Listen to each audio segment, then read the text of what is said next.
and it's changed your outlook.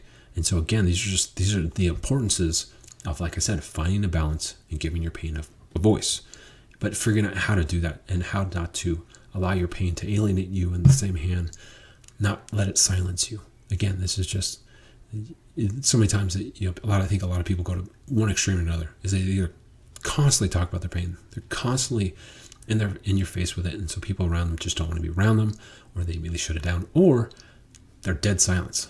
And I did both. I in some aspects I would saturate certain events. Most of the time it was just with my wife. I think all my friends, I rarely talked about my pain, and so they thought I was doing okay. But with my wife, I didn't talk about my pain a lot. But when I did, it was like when it had already taken over. So it just was not good experiences. But again, that's why I'm trying to make this channel. Forgetting words. That's why I'm making this channel. Is I'm trying to let people know the pitfalls. Like I say, is talk to people who've been through pain like myself, and then talk to people who haven't been through pain but are in relationships with people who are going through, who have been through painful events, just so they understand them. Kind of be a mediator, again, and just explain what's going on. Let's see. Yeah, I keep getting distracted, but it's good. And I said, my advice is always to seek to do the right thing, in that we who suffer from traumatic pain are given a legitimate reason to lash out at others, but such actions are not freeing. This is not to be misinterpreted that we should be perfect, rather simply strive to make kind decisions even after we stumble. It's not about always getting it right, it's about always seeking to get it right. So the distinction there being is, like I said, so many times we're given reasons to lash out, to have, I don't want to say malice, but to resent people. We're given reasons to not necessarily be the strongest person in the room. But I would encourage us to especially people who are suffering from traumatic pain, to seek to be the strongest person in the room, to seek to be kind, because kindness or a lack of kindness is impactful on your soul. It's impactful on your mental health. But it's most impactful for people who suffer from traumatic pain, because we're again, everything we're dealing with is dealing with it from a wounded standpoint. It's like we have this opportunity. It's like being a seasoned vet.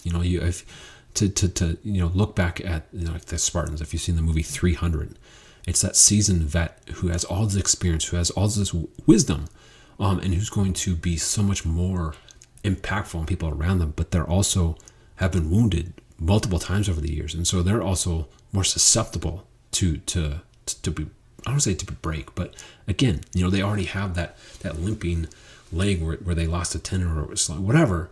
And so if they get hit there again, they're much more apt to collapse. And so that's why it's so important to be strong.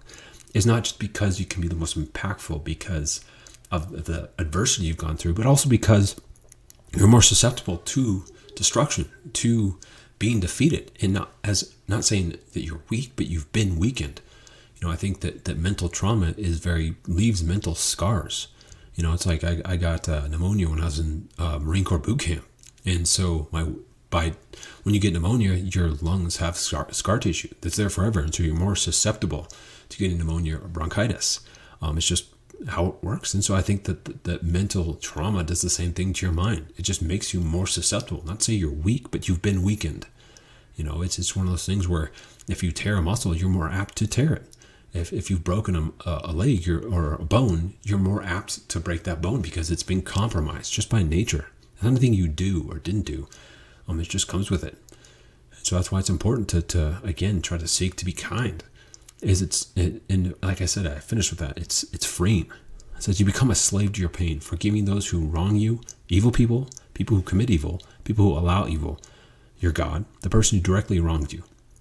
It's not about no accountability. It's not about being noble superhero that's not tempted by the mentality of an eye for an eye. It's not about being somebody that we wish we could be. It's not about being something that's unachievable. It's about freeing yourself from pain. Do not do it for others who have wronged you, but do it for yourself. That's what that is. When I'm saying to be kind, I'm not saying, to just have this whistling freaking the Andy Griffith, theme song down the street. It's not about, just being I don't know if people know the context of like Smallville, where he's just kind of this goody two shoe guy, where he's just like, I'll never be selfish, and generally speaking, people like that don't exist.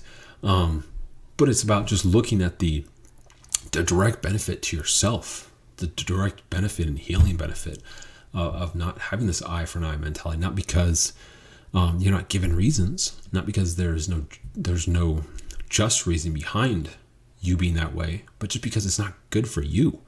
I'm not talking about compassion towards others. That's one thing I've realized about forgiveness is it's not about letting the person who's wronged you off the hook. It's not about them not being accountable. Just because you say you forgive them, just because you do forgive them, does not mean that whatever they did does not have ramifications, will not greatly impact their life. If you forgive someone that's wronged you, it doesn't mean that they're going to be in your life on a regular basis or at all. It simply is about freeing yourself of that pain. It's about removing the power that pain has on you. Because that's the thing is you forgiving somebody or not forgiving somebody, especially if this person is evil. Someone commits evil, yes, forgiving them will more than likely benefit them too. But if someone's pure evil, if it's not going to benefit them forgiving them. They're not going to be like, oh, I'm so glad that this person, they don't care. They don't care that you forgive them. And so, like I said, forgiving them isn't about them. It's about you. It's about you not having this pain cripple you every single day. So that's why I encourage people to, like I said, to seek to be kind. It's not about people around you that you're being kind to deserve it. It's about you deserving to be free. Like I said, before my twin was killed, I was extremely kind person. I didn't see, I was not driven to have any type of malice in my heart. And so that's what I'm trying to seek to be again. Obviously, I'm not going to be the same person because of what's happened to me, but I do want to seek to be free from my pain. And the only way I can be free from my pain is if I can be who I am, if I can embrace my soul and what my desire is. Because so many times, the most defeating feelings I've had since my twin was killed and since my dad did what he did was my reaction, how it affected me, has really hurt me. I mean, obviously, the nature of how my twin was killed, all those details, the fact he was killed the day after our birthday, and there's so many elements that have hurt me. But really, what's really made me to feel defeated was how it impacted me, how I've felt, how I've reacted because of it, because I'm not as kind. I'm not, I get angry at the world for what I've been through. And that's really what's upset me and really made me feel broken. Those things help break me.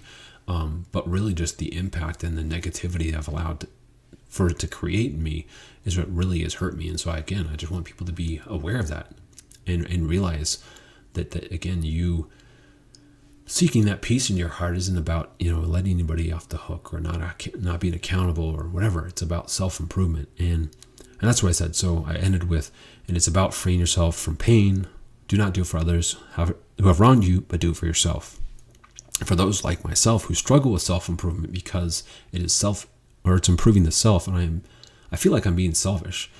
It's about being free, like I said, and that's the thing. So one of the things I struggled with self-improvement is just who I am. I had a problem being self-improving because it was about, I felt like it was about being selfish. It was about tending to my own wounds. But there were truths that I discovered as I went on, because I said,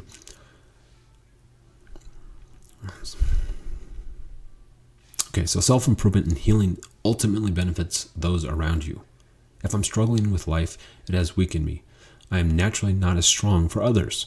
If I am weak, my aid to others will be less effective. It's like a principle in combat. If you're wounded, as well as other comrades around you, you treat your wounds first. Not because you're selfish, but because you will do no one any good if you succumb to your wounds while seeking to heal the wounds of others. In other words, that's one of the things that really helped me self-improve, was realizing that it was just one of those things where, again, that's just who I am. I make dinner a lot, and 9 times out of 10, I'm the last person to eat. And a lot of times I eat cold food because, I say I got 4 kids. I'm making sure everything's ready. I'm dishing them up. As they're scarfing down their food, they'll ask me for drinks or whatever. And sometimes I'm just like, you know what, I want to eat some more food. I'll sit down. But more often than not, I don't. And like I said, that's just who I am. It's not, it makes me happy to make other people happy. And so that's one thing I realized was if I truly want other people to be happy, if I really want to be able to give people strength, if I want to be able to hold them up and have a listening ear and support them, then I need to be as close to 100% as I can. It's one of those things where, like even, again, the metaphor or whatever, the correlation of sports. If you want to be there for the team, be a team player, there are certainly times when you play through the wounds, through the injuries. But if you have a serious injury and you're really, dragging yourself down, and therefore you're missing plays, you're missing tackles, you're missing catches, you're not making passes, whatever your position is, you're inadvertently, very much unintentionally, not helping your team. Like I said, a lot of times, and again, that's that balance. Because there are times when you just gotta kind of have to suck it up and just realize, yes, I'm having a rough time, but right now in this situation, I just need to not let that get to me. I need to be able to do what I can. So there certainly is a time when you do need to, and I don't mean this too callously, but as you say, you need to suck it up. You need to, give into that whole, I'm going to hold people up even though I'm in some pain. And again, that comes back to, I think, realizing who you are in the pain. Like with me losing my twin. I'd not say that I could just say screw everyone else, but as far as a sense of duty to other people around me, I didn't have a duty to other people around me. Ultimately, I would not subject anybody's pain saying it was less than my own, but my pain was certainly not less than anybody else's. But that's the thing, is if, for example, tragedy strikes and I lose my spouse. Yes, that is horrible. It will cause immense pain. But as far as relationship with my children, that is something where my responsibility to my children would come before my own pain. And that's my duty to my kids. And again, again, this is not some type of means of subtext where I'm trying to send a message to anybody, but again, I want people to be aware of that, simply for their own well-being, for their own mental health. Just because like I said, I learned from my mistakes. I learned from me not being perfect. That's how, if I'm ever talking about a subject, or I'm talking about pain, or I'm talking about what not to do, a lot of times it's because I did it. So again, I'm not trying to have some type of noble, I'm amazing. It's just more a matter of me realizing I wasn't amazing, but also to me just desiring to not make that same mistake. Me desiring to not, succumb to that. And I don't want other people to make the mistakes I have. Not to say that you can't come back from it, but again, it's just difficult. Me waiting 12 years to seek any type of real help for my mental health. It's like freaking exhausting. I don't want to put an exact number because I feel like, I hate repeating myself, but that's that, you can lead a horse to water, but you can't make it drink. Same thing with mental health and healing is ultimately the person who's wounded needs to make that decision. Ultimately, they need to decide to drink.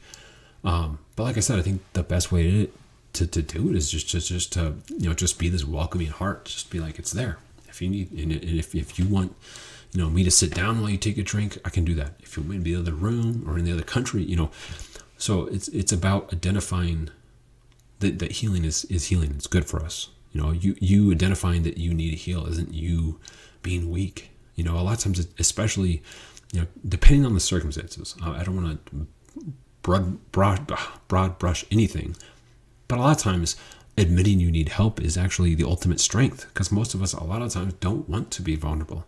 A lot of times we want to suck it up and be strong for those around us. And that, like I said, that doesn't mean that if you just talk about your pain, you're just ultimate strength. Like I said, it's balance.